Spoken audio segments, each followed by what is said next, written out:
Recently in my last video about the 2011 season, I got this comment about the 2008 season. So today we're going to go even further back. First we did the 2014 season, then we did the 2011 season. Now we're doing the 2008 season. I don't know how more far back we can go, but we'll just keep going because these seasons keep getting crazier and crazier. The 2008 season was a season where we needed at least an 8-team playoff. This year, like many other crazy years, we had intense SEC competition, we had upsets, we had undefeated underdogs, and Big 12 hijinks. The season prior, the 2007 season, was pretty crazy as well, where number 2 seeds each week lost 9 times in a row. In the end, 2-loss LSU ended up winning the national championship against Ohio State. To follow up that national championship, the Tigers had a disappointing 8-5 season, going just 3-5 in conference play. In the SEC West, Nick Saban had his first real successful season with Alabama, going 8-0 in conference play, including a huge win against number 3 Georgia in Athens, Georgia. Georgia was not the best team in that SEC East that Alabama had to face though.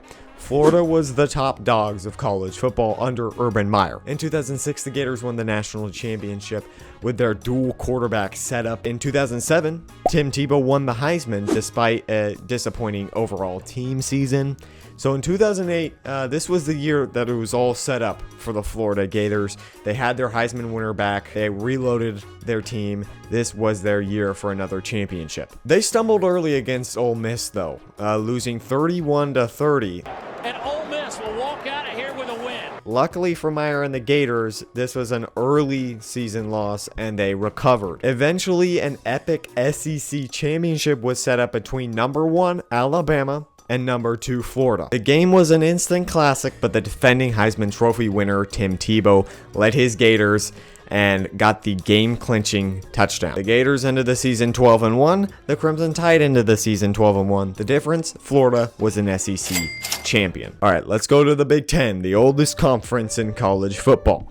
Coming off a national championship loss, the Ohio State Buckeyes looked to bounce back. They had a huge matchup against the USC Trojans in week 2, and they went down to Southern California and got whooped 35-3. The Buckeyes were fine until the Nittany Lions came to town on October 25th, and Ohio State got spooked in the fourth quarter in a grinded out game. Pat Delvin, the backup quarterback for Penn State, scored the only touchdown of the game, and Penn State came up with the game-winning interception at the goal line. So now Penn State was riding high. They were number 3 in the country, undefeated, and had just beat their rivals in their own house. The very next week, they lost to Iowa. The roles were reversed this time around, and the Nittany Lions lost the fourth quarter 10-0. So Penn State and Ohio State shared the title of co-champion of the Big Ten. Very much like the 2014 Big 12 champion thing, co-champion thing with TCU and Baylor.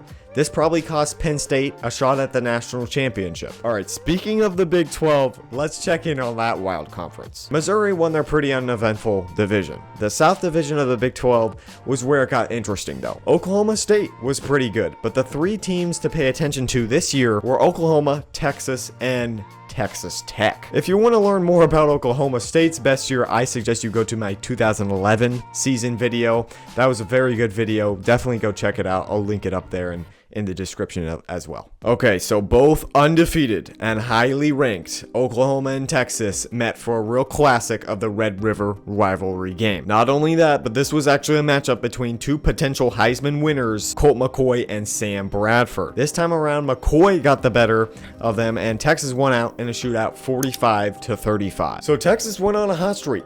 After beating Oklahoma, they beat number 11 Missouri and then beat number 7 Oklahoma State. They ran out of steam though when they played little old Texas Tech. College game day came to Texas Tech for the first time and the Red Raiders showed out, led by QB Graham Harrell and wide receiver Michael Crabtree and coached by the legend Mike Leach, rest in peace. Texas Tech had a storybook season. 2 weeks after the big upset, the Raiders had to go to Norman to play Oklahoma, and the Sooners did not mess around like the Longhorns did, crushing Texas Tech 65-21. And Texas Tech's dreams of an undefeated season were crushed as well. Oklahoma got the nod in that South Division and won the Big 12 championship, so they were the representative for the Big 12. Going over to the Wild West, let's talk about the Pac-10. Led by Pete Carroll, the USC Trojans dominated this era. As we mentioned earlier, USC got that huge win against Ohio State. The very next week, they went up to Corvallis, Oregon,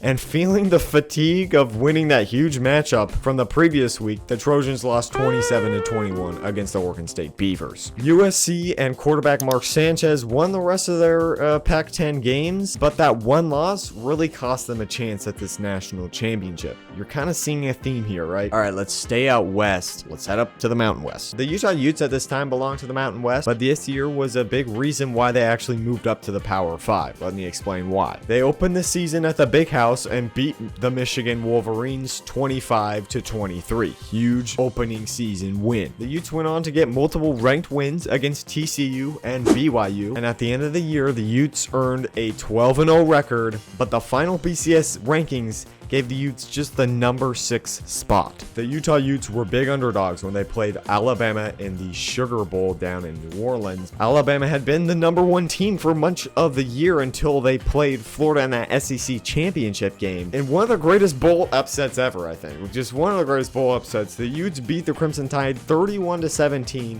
and they actually blitzed Alabama 21-0 in that first quarter. Elsewhere, Boise State, who was not in the Mountain West yet, went 12-0 as well before losing to TCU in the postseason bowl game. We had 12-1 Florida SEC champions, Alabama 12-1, who was number 1 for much of the year, Oklahoma 12-1 Big 12 champions, Texas 11-1, Texas Tech 11-1, USC 11-1, Penn State 11-1, and Utah 12-0, as well as Boise State 12-0. That's like 9 teams who all had a legitimate argument for a national championship. So in the end, it was Florida versus Oklahoma for the BCS national championship. All these teams had a legitimate argument for contending in the national championship. So this year really wouldn't have benefited even from a 4-team playoff, but possibly even 8-team playoff, or maybe even a 12-team playoff. Overall, this was one of the most exciting college football seasons. If you watch this season unfold live, let me know what you guys think in the comments. Also, thank you guys for all the comments from,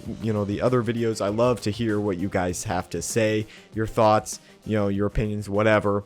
Let me know what you thought about this 2008 season as well. Finally, make sure to like and subscribe. Our big goal this year is to hit 1,000 subscribers. So if you're enjoying the videos, go ahead and hit that subscribe button. Thank you guys all for watching. Peace.